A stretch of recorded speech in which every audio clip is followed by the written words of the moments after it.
What is up, dudes and lady dudes? Welcome back to Just Nuts, guys. Today, we've got the final SNOWFLOWER monster from Secret Slayers. Ooh! This is a pretty interesting archetype that we got revealed, like, what, 2 days ago? Maybe 3 days ago? I don't know why they decided to hold this one card out. I actually thought there was going to be a rank 4, not a rank 6, but we'll get to its effects in a minute. Just a little weird they decided to, like, not include this with the rest of it and just release it, like, 2 days later, like, randomly. Whatever. I'm not complaining. I'm just saying.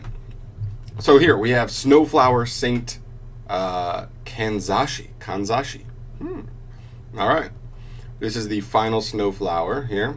So she is a rank 6 water plant XYZ effect monster with 2400 attack and 2400 defense. Pretty solid stats.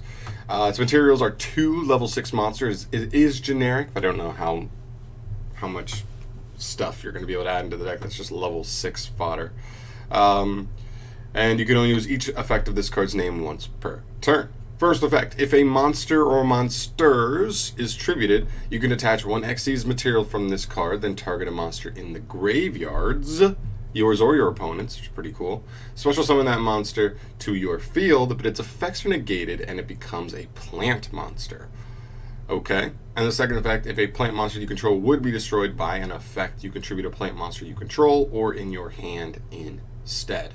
So, a lot going on here. One thing I will say is based off of this, it seems that you can trigger the first effect with your second effect. So if you do protect something by tributing a plant, you can then use the first effect to reborn something from either graveyard. I like that it's either graveyard. There definitely could be utility there in like either just keeping a resource from your opponent and out of their graveyard. Like something like Sally's, you literally just revive a Jack Jaguar. Now they have to worry about getting the Jack Jaguar off the field before they can ever even worry about like being able to use it in grave. So I think that's pretty cool. I think it's a little bit passive though. I think overall it's fine, but like you have to have it with a way to trigger. So you have to have a way to tribute something with it just to even get that reborn effect. But it could be a potential decent extender. I think it's like niche. You'll probably play it. I think it's probably good enough to play, but it isn't exactly what I was expecting. And then also I don't even know what I was expecting, but it wasn't this. I think this is a fine card, but I don't think this is like the card you held out for like the last card, and then when you reveal it, everybody's like, oh, the archetype makes sense. It's finally this is perfect. It all comes together. That's not what this is. I think it's fine. I think it's a nice last card. And this archetype, it kind of goes theme with this archetype where we have like, this archetype is like 5 cards that are like really, really good. And then there's like all the rest of the cards. Like all 8 other cards are kind of just like, some of them are okay and some of them are like not good at all.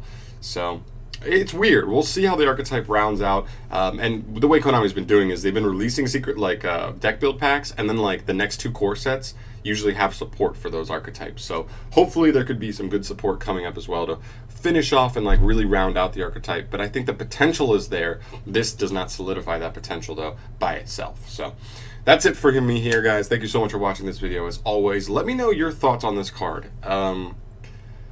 Is it better than I think? Are there applications in this archetype that like make this card like way better than I think it does? Or is it just kind of as mediocre as I think it is? So let me know your thoughts down below. I'm curious to hear what you think, and I'll catch y'all in the next video. Peace.